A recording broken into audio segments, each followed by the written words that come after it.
I think the majority says yes, under certain conditions, it is possible to kill an apostate.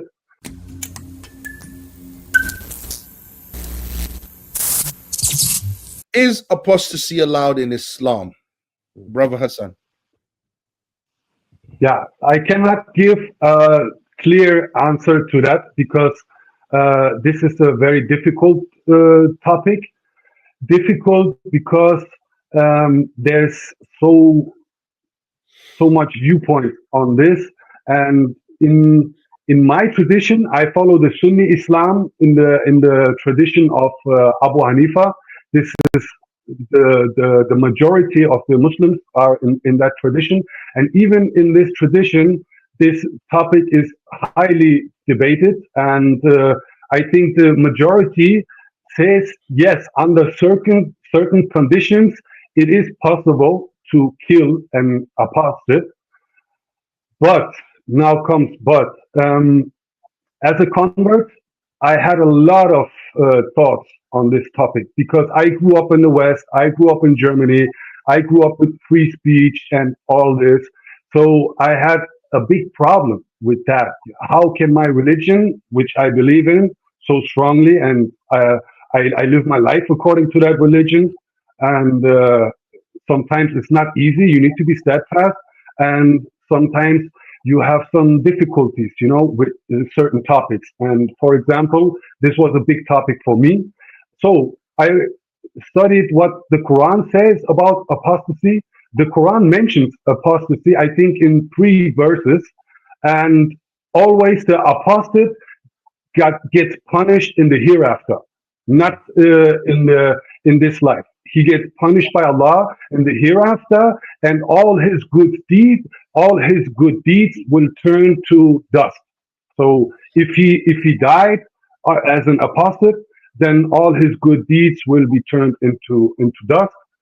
And also we have this verse in the Quran: there's no compulsion in religion. You cannot force anybody to believe anything. And this is also a very clear verse. If there is no compulsion in religion, how can you force someone to get back to Islam from his apostate state? Yes. So this is the Quran. And now, why Muslims, or why a majority of Muslims believe that you can kill under certain circumstances, kill the apostate? There are some traditions of the Prophet, of the lifetime of the Prophet, peace be upon him, where he mentioned to kill apostates. But this condition, or this was a certain historic point in Medina, when the Prophet went from Mecca to Medina, and they was building kind of an Islamic politic society, religious politic society. And yes, there was a certain point when the Meccans and the Jews, they was the enemies of the Muslim society, and they wanted to brush out the Muslims from history. And there was a big war going on, and in this time there was some Jews converting to Islam to join the mosque and to get some information about the war, what's happening, what is the next tactics, and so on. And so they joined Islam, and then they went back to their people, and they left Islam. So this was kind of a situation, a political situation, where spies, Jewish spies or Meccan spies, joined the talks inside the mosque, just for information, just for tactical information, to get some tactical information. They joined Islam, and then they left Islam. And at that point, there was a time when the Prophet said, "Who now leaves Islam should be killed by you." So he said to his companions that they should kill people in this day and age. But Yeah, for me, I think this is, or not for me, also scholars. I can't talk for myself as a human being, but I also have to respect our tradition and mention that there are certain scholars. They say this was a certain point. There was a big siege. There was a big siege. The Muslim society was about to be wiped out of history at that point. There was in total danger, in total danger. So, for example, any many countries have laws about treasury. I think it's called treasury. Huh? Yeah, If you spy, treacherous. treacherous. Yeah, If like you spy, treason. Yani treason. treason. Yeah, treason. This is the word. Yeah, treason. If you spy and then you go to another country and you share secrets with them and you go back, for example, to America, then they will give you the death penalty. And similar to that, we can understand this situation similar to that. And also in the prophetic narrations, there was some apostates that wasn't be killed. The prophet, saw them. They left Islam. He saw them, and he didn't chase them, and he didn't went after them. He didn't send someone after them. So this is my point. As from my study, from my belief, yes, in my own tradition, under certain circumstances, an apostate can be killed, but this is just if you have an Islamic society and Islamic laws and so on under certain conditions. This could be possible, but in this day and age with social media and all these things going on, and people make fun of leaving the religion and going into another religion, and they left something they loved before, and now they are kind of haters. Um, Mhm. why? Why? That was great. And if I brother Wood, I don't know if you want to elaborate on that, but just to kind of recap, what you were saying is you highlighted that this was a specific time in history that took place. Um, uh, where these apostasy laws would have basically come into effect because of a certain situation that was happening between Jews and Muslims and so on, in terms of fighting and so on, and the Muslims were being infiltrated and so on. And so that's how these came about and so on and so forth. Now, and the apostasy can only happen in an Islamic state. It can, but you do agree that all throughout the Islamic history, after Muhammad passed away, um, apostasy was practiced by the caliphates, by the Ottoman Empire, and so on and so forth. Was that something? Was that a law that was practiced? Because they would have Absolutely. it was Yeah, practiced, right? absolutely. Absolutely. So, yeah, I really like what Hassan was saying, and he basically said everything that I wanted to say. But uh, so there are actually examples. Sorry, brother. I would just wanted to Sure. acknowledge Aaron McKay. Aaron McKay say enjoying listening to brother Hassan de Grazel. Hope I'm saying your name right, brother. I love the Uh, way you say it. I got a Portuguese little Yes, yes, Octavio. yes. Octavio, thank you for taking the time to discuss this topic and giving a platform to these knowledgeable brothers to give context. Yes, absolutely, 100%. I'm not out here with the intention to misrepresent anything. As much as I am opposed to Islam as a Christian, I think it's important for people to be fair and to be and to represent people's beliefs properly. I think Yeah, it's only right. And otherwise, if you're not being fair, then you're doing something wrong.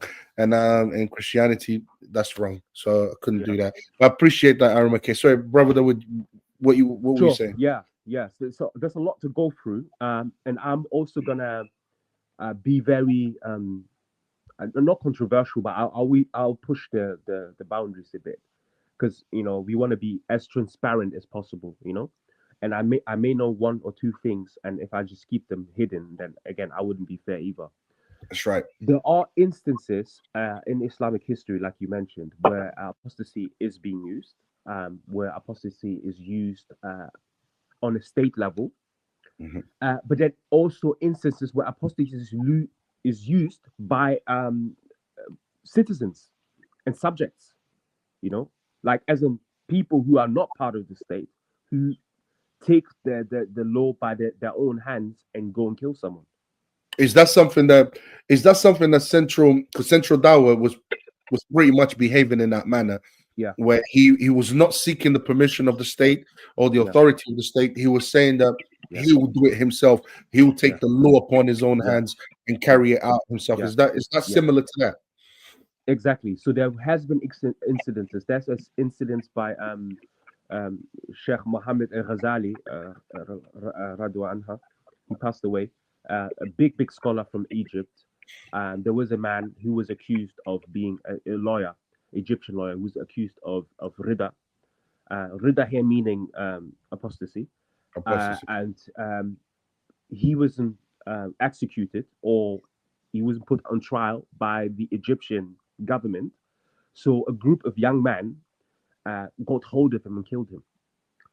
Um, and that caused a tremendous debate and uproar in Egypt, because the Sheikh, Mohammed Ghazali, was in favor of those young men. He said, well, if the state is not willing to do what the state is supposed to do, then those young men were in the right in the right to do so. But that's a very unorthodox position to take, and it's perhaps also an attack that Muhammad Ghazali had on the establishment. It was more a commentary on the establishment, that the establishment was not following Islam the way he, the standards that he had for an Islamic state to have. So it could have been more a statement on that. But he had an incredible backlash that he received from his fellow scholars. He said this is absolutely categorically not allowed under any circumstances for subjects or citizens to take the law in their own hands and go and kill.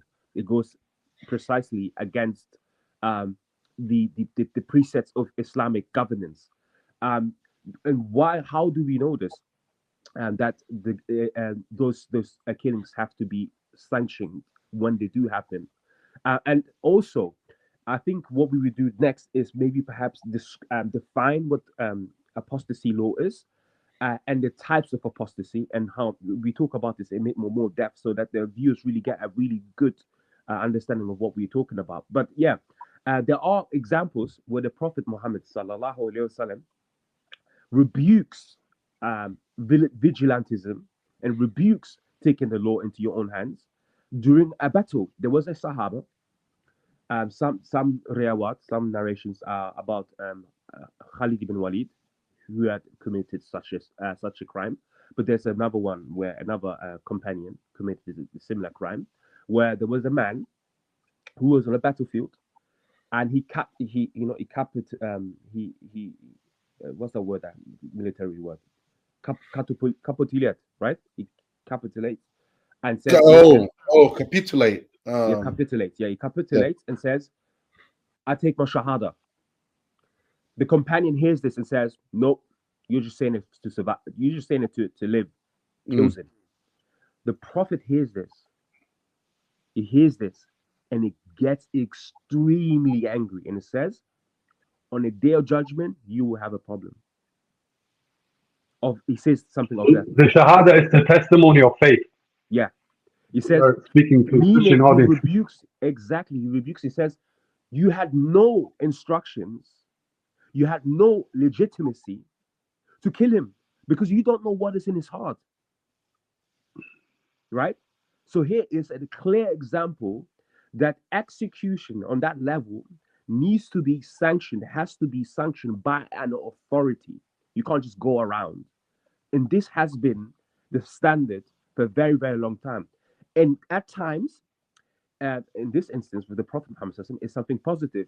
Sometimes it's something negative. You brought the Ottomans, the Abbasites, Mm. um,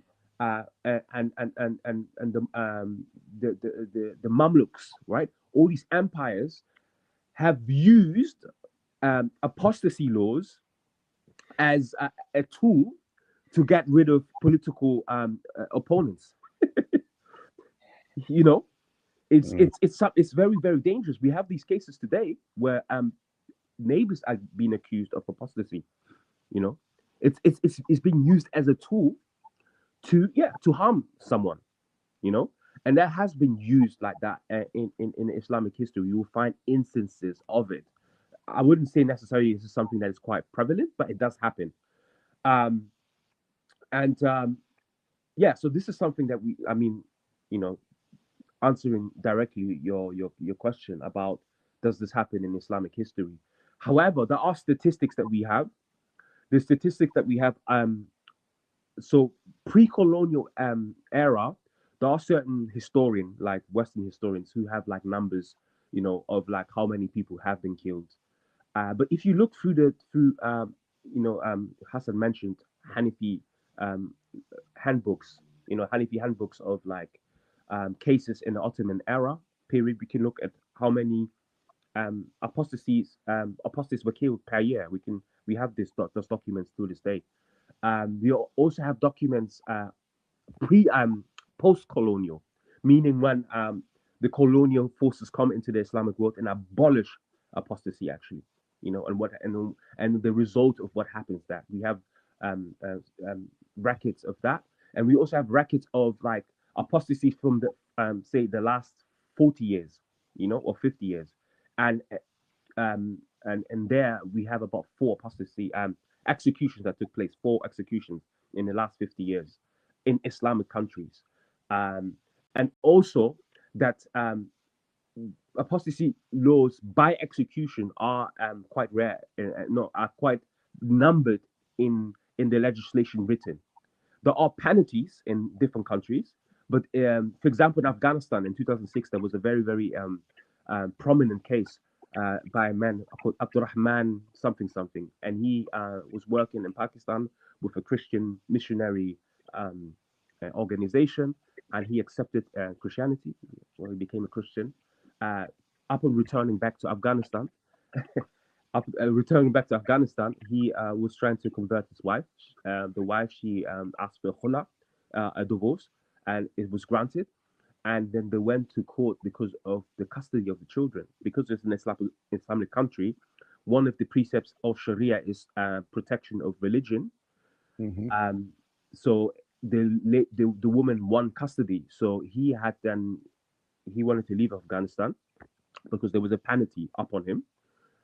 So he left Afghanistan. He was left to go, and he was seeking asylum in France. He was seeking asylum in Belgium, and they were all denied. By the way, they were all denied. Upon returning to Afghanistan, when they were he was about to be put in prison, the Italian prime minister or president at that time caught wind of it and used that as a political tool to bring him into Italy, and stand for someone that is for freedom. So it helped his political career in that sense. And all of a sudden, the guy became important to the West. You know, they had rejected him previously, but now What's his because name again? What's his name again? let me get his name. Let me get his name. It's Abdurrahman. Um, so there's different examples as well. Salman Rushdie.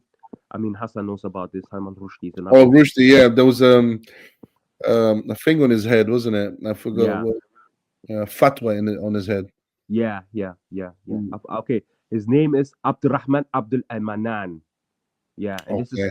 this happened in the 90s and early 2000s. Yeah, Um, I'm gonna look into him.